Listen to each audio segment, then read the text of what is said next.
Um, who who was giving you the best piece of investing advice, and what was it? It was Charlie Munger, who is Warren Buffett's partner. He's only like Yeah. 96 years old.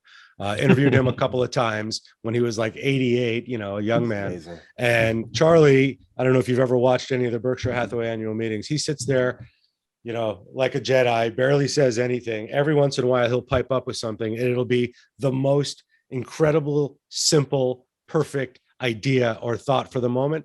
Interviewing him, and he said this, and it sticks with me, and I always remembered. He said, and he was 88 when he told me this, I don't have the capacity in my life for people who don't have the capacity to change their mind, right? I don't want to be around anybody that can't change their thinking. I like to have strong opinions, but I also like them to be loosely held. And I think about Charlie whenever I think that I'm absolutely right about something, or that there's no way I could be wrong or uncertain about something. I think about that a lot. Or when I get knocked off the horse, which happens all the time to me, you got to realize maybe it's time to have that capacity to change, or listen to the people who are telling you that. So that I apply to almost every part of my life, but certainly my investing life, where as the editor in chief, sometimes I think I can fly all the way to the sun, but I usually get my wings burned pretty fast when I do.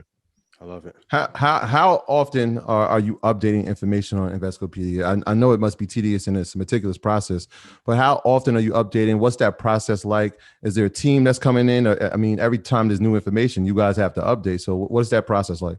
No, that's just me and a case of Mountain Dews, just chugging Mountain Dews and updating content and flying around the internet. No, you ask a great question. We spend most of our time, most of our budget, most of our people resources and brain power making sure we're updating our content. Let me give you a little backstory and a little background on this. We're 23 years old as a website. 23 on the internet is like 230 years old in real life, right? We've been around since 1999, since the internet bubble, since the first dot-com bust through the financial crisis, and we're still here. But because we're so old and big, we have like 40,000 articles or terms or definitions on our site. So yes, we're an encyclopedia. We're also a how-to. We also have product, reviews of platforms. We also have FAQs or test prep. We have a ton of stuff on there.